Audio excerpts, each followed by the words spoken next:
Today on the show, I've got John Blichmann, a.k.a. the Beer Geek. He's the president of Blichmann Engineering, who makes some of the finest mid and high-end brewing equipment here in the country.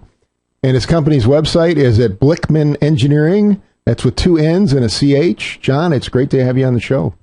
Nice to be here. Thanks for having me on, Brad. Now, John, your business is building everything from simple home brewing equipment to high-end pots, three-tier systems, rims, Herms. It's really exploded over the last couple of years. How'd you get started doing this, John? I got started, basically trying to, on my own, just trying to ramp up from a 5-gallon batch size to a 10-gallon batch size, and just was having trouble with the plastic fermenter that I'd gotten from a friend, and with some contamination issues on it. So I decided I was going to build a couple stainless conicals. And wife wasn't too happy on how much money I was going to spend on this, so I had this idea. I've always wanted to start my own business anyway, so this would be a good excuse to try to start one. And talked with my local homebrew supply store down in Indianapolis, Great Fermentations, and the owner there, Anita, gave me some great advice about how to go about it. And so I started small and had no idea I would get to this point, and it's just been a fun ride and in it for the long haul. Fantastic. So did you just start doing this part-time on the side? Yeah, I just started it just as a side job. I was lead engineer at Caterpillar for 15 years when I quit there, and did it just for a couple years, and ended up with 2 full-time jobs, and it wasn't a tough choice which one I was going to quit. So now you're living the dream, huh? Living the dream. Absolutely. Hi. Let's see. Let's start with some of the basic equipment you guys make. You make some of the finest brewing pots, I know, and they're highly prized by brewers. What makes a great brewing pot, John? When we started developing the brew pot, there was a lot of different brew pots on the market, but all of them were brew pots that were a commercially available pot that were just converted for brewing use. None of them were specifically designed as a home brewer's pot. So we started from a fresh sheet, had the tooling made for all the different size pots that we have, and we designed the volume specific for a 5, 10, 15, and 20 and 1 barrel batch, as opposed to just kind of having something that was fairly close but wasn't quite right. So we designed the pot volume right where we wanted, the diameter to height ratio right where we wanted. We put the stepped bottom in so that we can make an excellent mash tun out of it. And we put a really nice high quality level gauge with glass, borosilicate glass tube in it, so you don't have to worry about clouding. Just take out a set screw and you can run a brush down it for cleaning.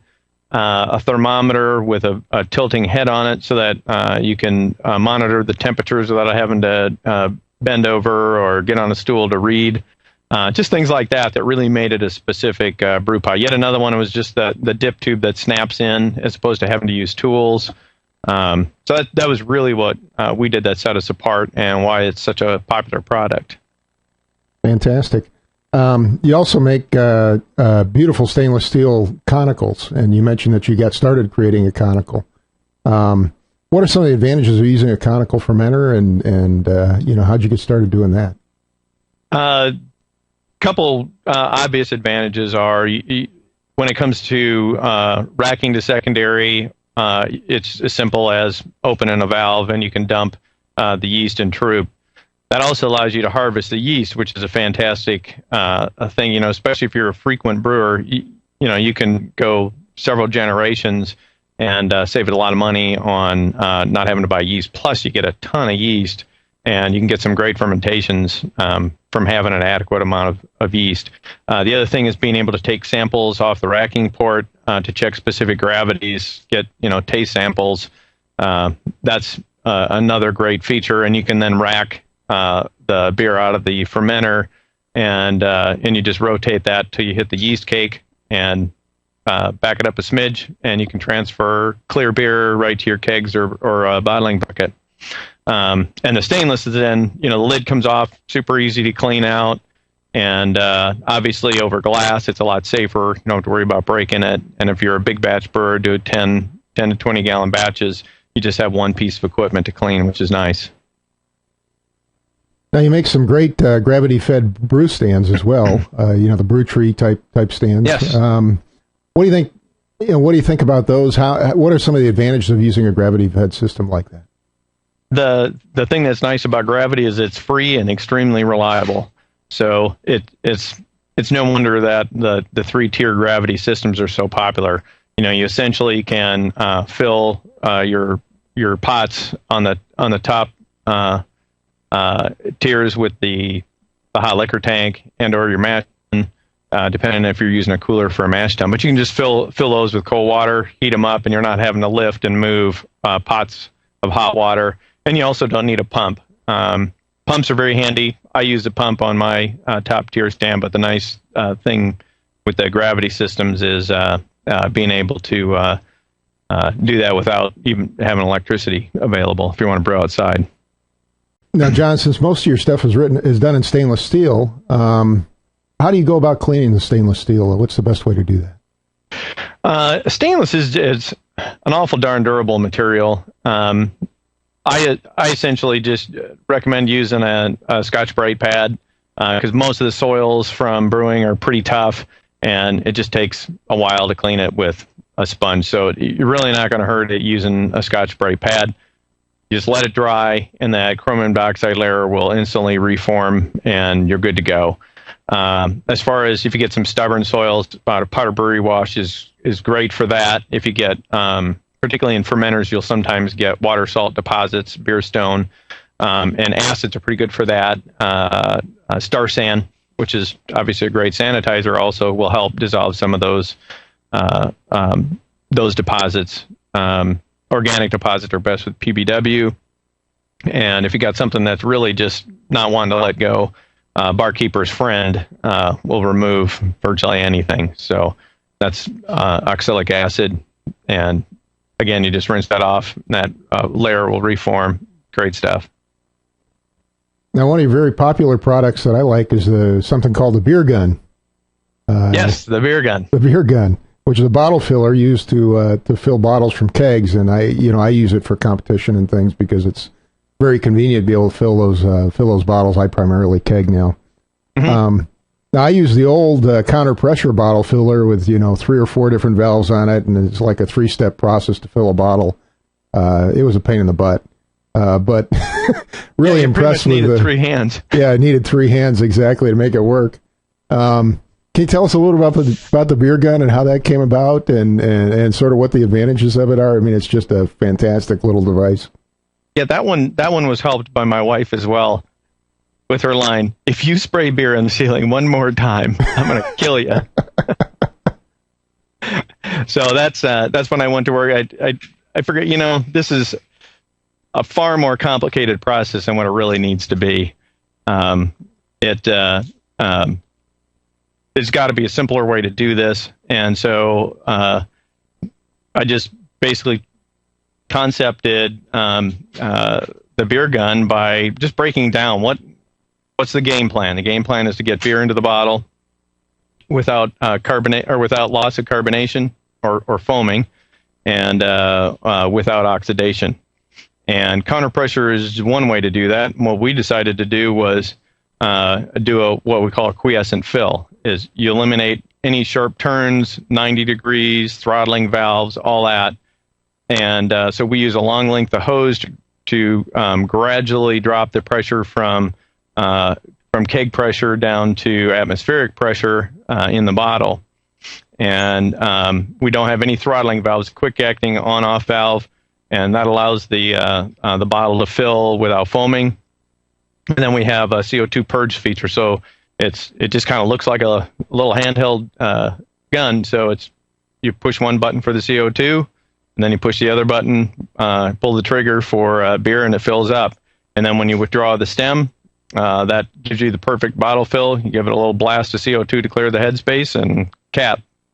And it's a very popular product from us. It's probably the product that we get the most compliments and feedback on is the beer gun.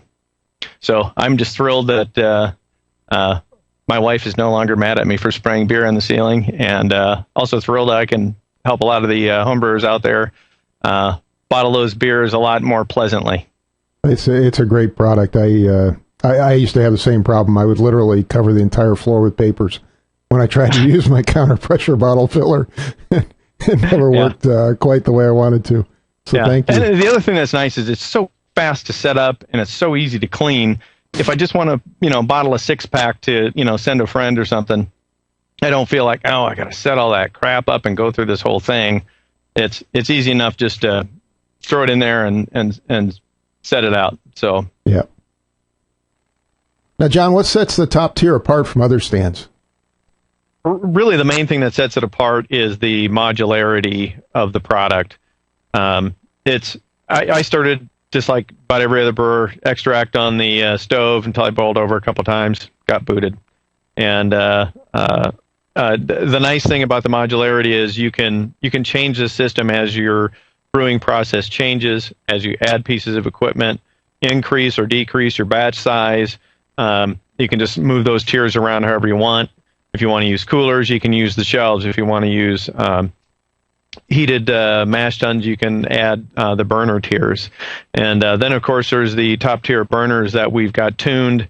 They're extremely efficient, extremely quiet, and use a lot less fuel than a lot of the other burners, and heat faster than about anything on the market. So that really is the nice thing about the top tier system is the modularity and its ability to adapt and change with you. Now, John, you do a lot of your work in high-end rims and Herms systems, and I thought maybe we could just start at the very beginning, explain for people that aren't familiar with it what a rims and Herms system are, and then what the differences are between the two. Sure. The kind of the generic term is rims is recirculation infusion mash system, and Herms is just a subset of that, the heat exchange recirculation mash system. So basically, the main difference is rims being the more generic term. You've got the electric fire type, so you basically have a heating element, and the other type would be a direct fire, or where you're turning your burner on and off to control the temperature. And the key thing there is... So if I understand it right, one of them's heating the pots directly, or what, right? You're directly heating the second one, which is the heat exchange, is very common. You would put a coil in your hot liquor tank, right? And then you would just pump through that, and you would pick up the heat from the hot liquor tank. So in the first one, you're heating the pipe, if you will, as you're transferring, as you're pumping the wort around, right? And the second one, you actually have a heating element inside the tank itself, right?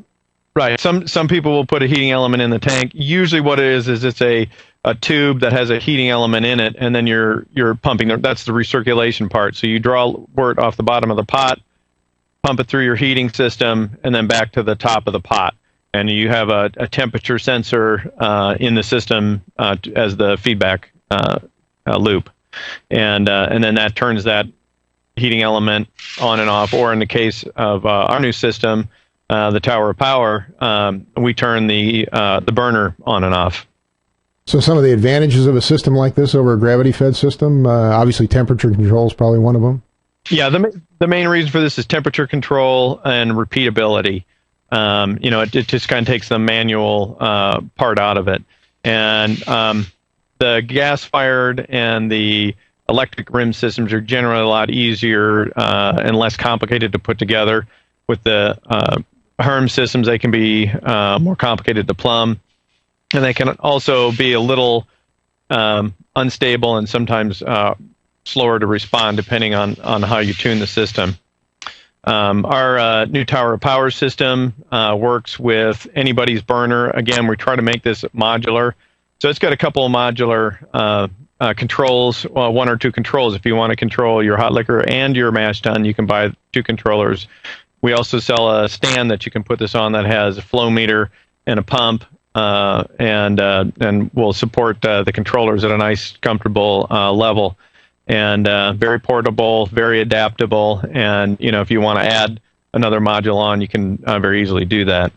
No, and that'll be out late January. So fantastic for that. That's the Tower of Power, right? Yes, that's the product that we showed at NHC this year. At the homebrewing conference. Yeah, that's Yep. where I met you. Now, I think one of the other advantages is you can get to a much bigger boil size too, right? I mean, it becomes very difficult to start moving around large amounts of wort if you've got more than 5 gallons, for example. And here you can go to 10, 15, 20-gallon systems with rims and Herms, right? It makes it a lot easier to maintain an even temperature through the mash. Less temperature gradients through it by if you're pumping through with the bigger batches. But it works. It actually provides that same benefit for about any batch size. Mm-hmm.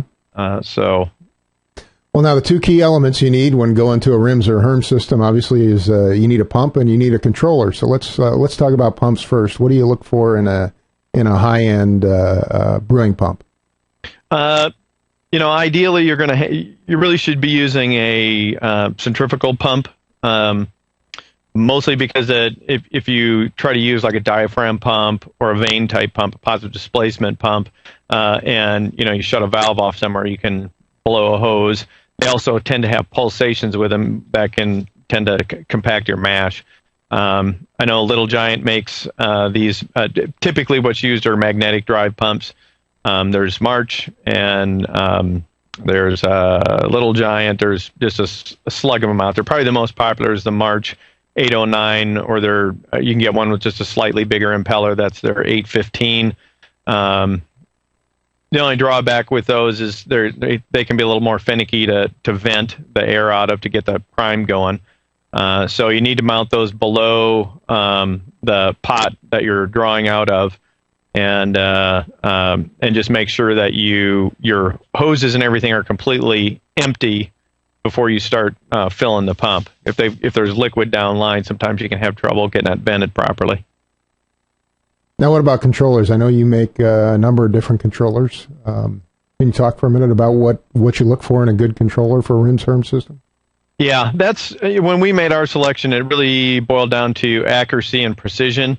The difference being accuracy is let me start with precision. Precision is how many decimal places or significant figures can we get and return to consistently. That's precision. Accuracy is it really giving you the right number, the right reading? Is it giving you the correct value? So most of the controllers are fairly precise. The big thing is the accuracy, and there's thermocouples, very robust, very inexpensive, but about average on accuracy, plus or minus 2 to 3 Fahrenheit is pretty typical. Thermistors, very similar, but we really and then there's RTDs. We use our resistance temperature detector, and they're very stable, very linear, and they come in classes that are very accurate. And you can the thing you really need to match up is realize that there's the sensor and then there's the meter. If you put an excellent sensor on a crappy meter, you're not going to get very good accuracy. And conversely, if you have an excellent meter but you put a low accuracy sensor on it, you're not going to get there either. So you really need to match the two together. So we've used a Class A RTD, which is more of a lab grade type accuracy and a very nice quality meter to measure it. So we're able to get uncertainty of plus or minus half a degree Fahrenheit versus about 4 times that with other systems that we've seen out there. You're going to spend a lot of money on developing one of these systems. So our thought is, don't mess around with the cheaper components. If you're going to do this, get in there and get the kind of accuracy that you really are wanting. Now, you also make a very popular chilling system called the ThermInator. Can you speak for a moment about that? I know that's a pretty popular little unit. Yes, that's a product. When I was at Caterpillar, one of my jobs was cooling system design, and we used just tons of plate heat exchangers, and that's kind of what started that design. And the nice thing about the plates is you get a lot of turbulence inside, and you get a lot of surface area. and they're great for places where you need you've got very small approach temperatures. Your groundwater is very close to your desired outlet temperature. So for guys and gals brewing in the South, this will get you a lot closer to your groundwater temperature. They're very fast. The unit that we've got, we've designed it to be extremely low restriction. It's almost negligible. Your hoses will have more restriction, so they work great on gravity systems and fantastic on pumps. And they're virtually indestructible. And cleaning is a lot of people are concerned about cleaning because they can't see inside of it and can't take it apart. But we rarely hear of any troubles. It's more just clean it immediately after use per the instructions with the product, and you'll be fine. We're still using unit number 1 in my brewery, so that's fantastic. So what, John? Let's talk about cleaning for a minute. We talked for a minute about stainless steel cleaning, but how do you go about cleaning like a Rims or Herms system where you got a fair amount of piping you got to work through? How do you get those clean? With our system, it's pretty straightforward. I just take a bottling bucket and fill it with PBW, and then just connect that up to the pump and recirculate through that while I'm cleaning equipment, and then I save that PBW to soak other stuff in later, and fill the bucket back up with Star San, pump that through for a little bit, save the Star San, and let it all drain, and that's it. So it's those systems are pretty easy to clean in place. Mm-hmm. And the other thing to keep in mind is when you're mashing, things don't need to be sterile. They don't need to, because you're heating this stuff up at a mash out of 168. So they just need to be very clean so you don't get mildew and stuff growing inside of the pipe. So just clean that out, let everything drain thoroughly, and you're good. Now, John, you're primarily a wholesale business. Where can people find or learn more about your products?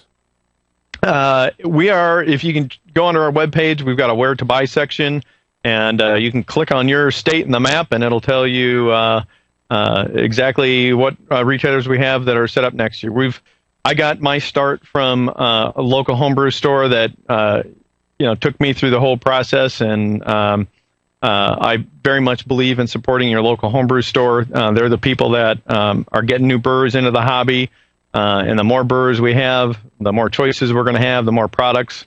That's what got me started. So I feel a big obligation to those small stores, and they do a great job for our hobby. And so that's why I decided to sell through the retailers. So there's your where to buy site. I just pulled it up on the video. Yep. And of course, this is at BlichmannEngineering.com. Mm-hmm. John, can you share one or two bits of homebrewing advice with the audience? I did a presentation at the NHC in 2010, and you can go on to the AHA website, and that presentation was about brewery organization and tips and techniques. And one of the big things I'm a proponent of is try to figure out long-term what you want to do with your home brewery, and try to eliminate buying a piece of equipment that you're not going to use again after you make your next step. So just plan ahead and try to figure out, okay, I'm going to brew, all grain. Well, are you going to brew 10-gallon or 5-gallon batches? Because you're going to realize pretty soon that it doesn't take a whole lot more time to make 10 gallons as it does 5. So consider that when you're picking, your pot to do extract with specialty grains, for example. So just kind of, think long term what you're wanting to do, so you can eliminate wasting a lot of equipment. Well, John, is there anything else you'd like to add? Try not to get too worked up about when you're brewing. Incorporating too many changes all at once. Unfortunately, we do that because we're always testing equipment. So it makes brew days very interesting. But just try as you're brewing to just change, introduce change slowly, so you know what's affecting your process and your beer. I wouldn't go swinging towards, crazy new things necessarily.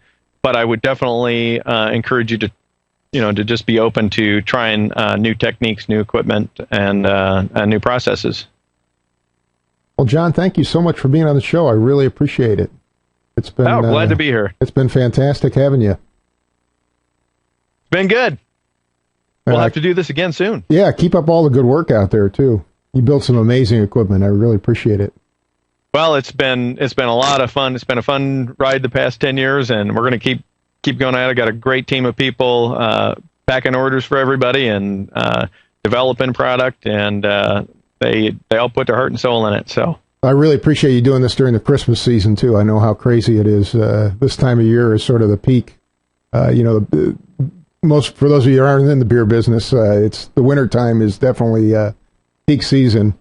And, yes, it is. And summer tends to be a little bit slower. And so thank you again for being on the show. Oh, not a problem. I always tell people I'm just the figurehead here. I'm just a pretty face that they put in the ads. All the guys that work for me, they bust it and make it happen. So they're the guys I have to thank here. So well, thank you, John. So again, our guest was John Blichmann, a.k.a. the Beer Geek. He's the president of Blichmann Engineering. And they have a website at blichmannengineering.com. That's with 2 N's and a CH. And what a fantastic show. Thanks, John. Oh, you're welcome. We'll see you, Brad. Take care. Yep, bye.